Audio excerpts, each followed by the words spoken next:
Lorsque tu vas dans un magasin et que tu achètes un pantalon, tu achètes une chemise, cette chemise a une étiquette. Mais l'étiquette, dès lors que tu as payé, tu la coupes pour pouvoir la jeter. C'est pour te dire que l'étiquette n'est pas ce qui te caractérise. L'étiquette n'est pas le produit. L'étiquette n'est pas la substance intrinsèque, la substance véritable. L'étiquette ne te définit donc pas. Trouve ce que tu es au plus profond de toi.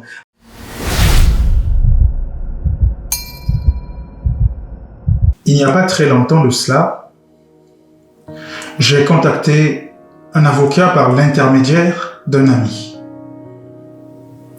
Lorsque j'ai appelé l'avocat, après évidemment avoir suivi les consignes qui m'avaient été données par cet ami-là, il fallait que je me présente en signifiant que j'appelais de la part d'un ami, c'est ce que j'ai fait.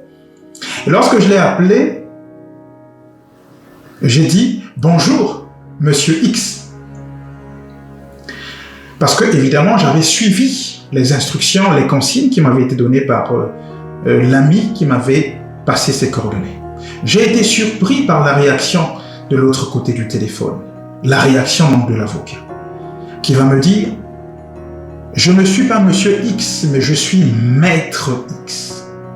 Donc l'avocat tenait à me faire comprendre que ce n'était pas un monsieur, mais que c'était un maître. Il fallait que je sache que c'était un avocat. C'est-à-dire qu'il fallait que je réalise en réalité que je n'avais pas affaire à une personne ordinaire, que c'était un maître, que c'était un érudit du droit, que c'était un fin connaisseur. C'est-à-dire qu'il était déjà en train de mettre une séparation entre lui et moi. Parce qu'entre vous et moi, quelle différence y a-t-il entre appeler une personne par monsieur et par avocat? Parce que lorsque je l'appelle, je sais évidemment qu'il s'agit d'un avocat. Donc, il n'y a pas de problème. Et donc, voilà ce qui m'a refroidi lorsque j'ai appelé ce monsieur. Nous sommes aujourd'hui dans un monde de l'étiquetage. Les étiquettes, c'est ce qui caractérise aujourd'hui la société dans laquelle nous vivons. Les gens sont plus les étiquettes qu'ils portent. Les gens sont plus les étiquettes qu'ils portent que leurs noms véritables, les noms avec lesquels, justement, ils sont nés avec. C'est assez stupide et c'est assez curieux, mais c'est le monde que nous avons construit. Mais la question que j'aimerais te poser dans cette vidéo, c'est de savoir, est-ce que tu es plus la fonction, le titre que tu portes ou le nom qui t'a été donné dès ta naissance? Voilà la question à laquelle nous allons essayer de répondre dans cette vidéo. Lorsqu'un enfant naît dans certaines sociétés, pendant les 9 mois de gestation, pendant les 9 mois au cours desquels la grossesse va se dérouler, le fœtus va se développer, l'embryon va se former, dans beaucoup de sociétés, l'enfant, cet embryon, ce bébé qui est dans le sein de sa mère, ne porte pas de nom. Bien évidemment, on trouvera des sociétés où, avant même que l'enfant ne soit conçu, on a déjà trouvé un nom ou un prénom. Mais nous savons tous qu'il y a beaucoup de sociétés, surtout des sociétés traditionnalistes, dans lesquelles, pendant le déroulement de la grossesse, l'enfant n'a pas de nom. Mais cela ne va pas empêcher ce bébé, ce fœtus de se développer. Cela ne va pas empêcher ce fœtus de respirer. Cela ne va pas empêcher ce fœtus de vivre. Pendant les 9 mois de gestation, ce fœtus va se développer.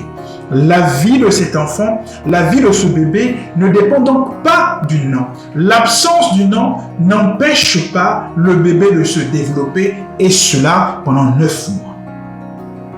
Et lorsque l'enfant va naître, toujours dans ces sociétés, on va trouver parfois un enfant qui est venu au monde, qui ne porte pas de nom 5, 6, une semaine après justement sa venue au monde.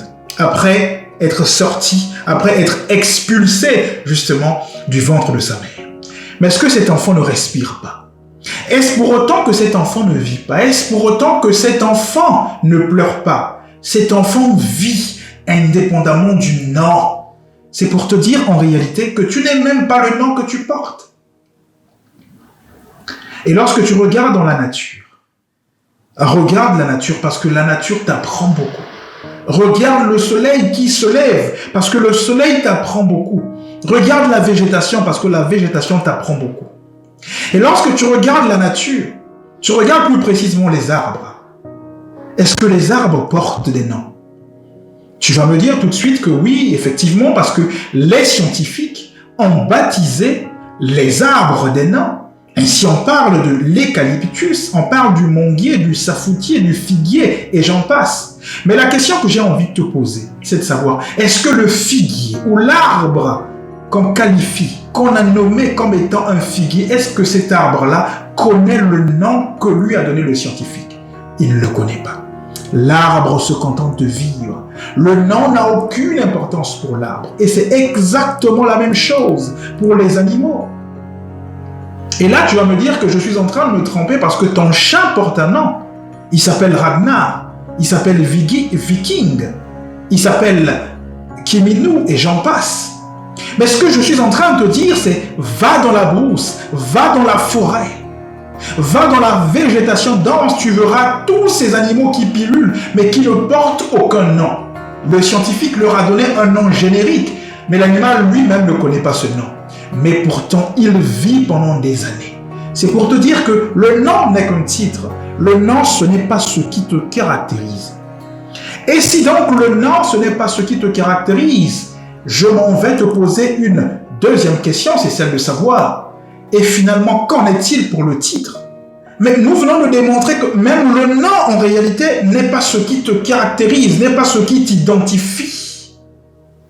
À combien plus forte raison, le titre, la fonction d'avocat, la fonction de directeur, la fonction de homme d'affaires, d'officier, de ministre, de député, de pasteur, de prêtre, et j'en passe, qui aujourd'hui constituent un monde d'orgueilleux, des gens aujourd'hui qui vivent par rapport aux CV qui sont les leurs et les cartes de visite qui sont remplies de titres.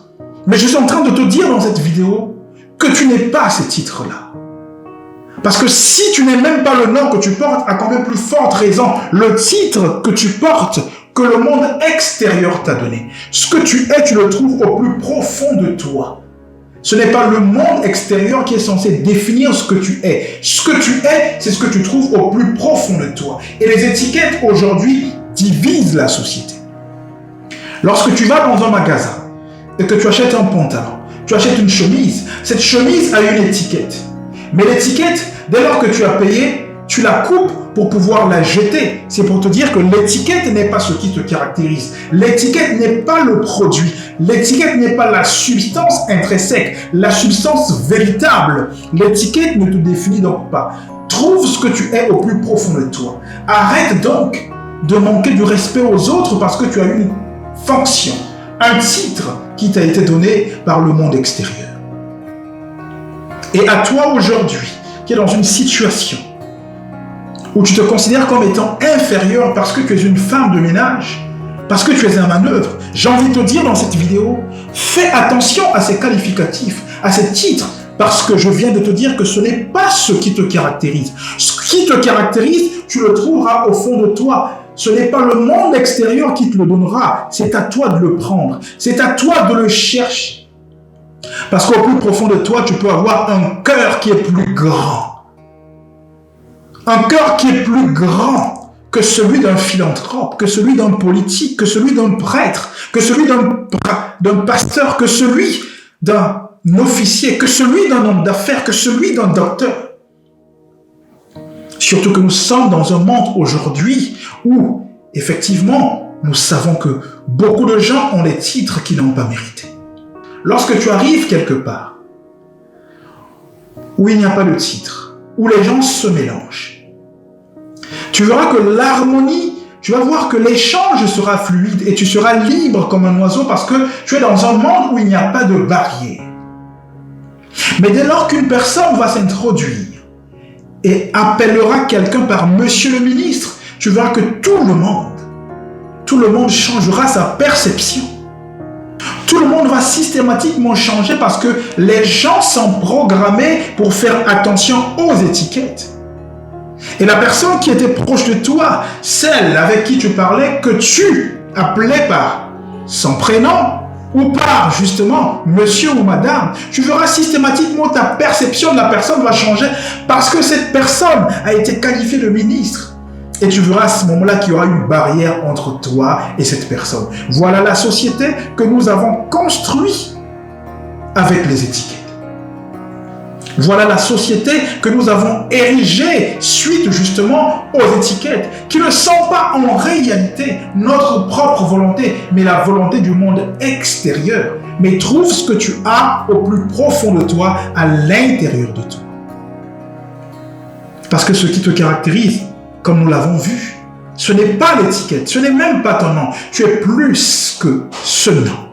Le nom, allais-je dire, n'est qu'un titre. Trouve ce qu'il y a derrière. Alors ne reste pas cramponné dans ce complexe d'infériorité par rapport à ce que tu es. Parce que comme je t'ai dit, il se pourrait que tu sois plus que ce que tu penses être. Il se pourrait que tu sois plus que ce que le monde t'a donné, que l'étiquette qu'on t'a donnée. Et c'est ça ce qui est le plus important. Je vais résumer cette vidéo en te disant, fais attention aux étiquettes. Parce que l'étiquette, ce n'est pas ce qui te caractérise. L'étiquette, c'est quelque chose qui t'est donné par le monde extérieur. Mais si tu veux une grande élévation, c'est à toi de la chercher. C'est à toi de la chercher au plus profond de toi et non en tenant compte des étiquettes qui aujourd'hui représentent un vrai goulot d'étranglement pour l'humanité. J'espère t'avoir parlé. Et si tu n'es pas encore abonné à cette chaîne et que cette vidéo t'a plu, qu'est-ce que tu attends, mon ami? Abonne-toi, active la cloche de notification pour que tu reçoives nos vidéos. Dans cette chaîne ou sur cette chaîne, nous traitons les thématiques qui consistent à reprogrammer le mental. C'est la raison pour laquelle cette chaîne s'appelle Reprog Mental. Reprogrammer le mental, c'est te permettre de trouver en toi des outils, des ressources qui te permettront d'être libre dans ta pensée. Rien n'est encore perdu. Tout est encore possible. Mais c'est aujourd'hui qu'il faut agir, car demain sera trop tard. Agir, c'est sortir de sa zone de confort. Agir, c'est s'armer de courage et ne pas avoir peur d'affronter les situations difficiles. Agir, c'est aussi être conscient qu'on ne fera jamais l'unanimité. Et c'est tant mieux, parce que tu nais seul, tu meurs seul. Agir, c'est ne pas attendre les autres pour commencer. Thinking, struggle, resurrection.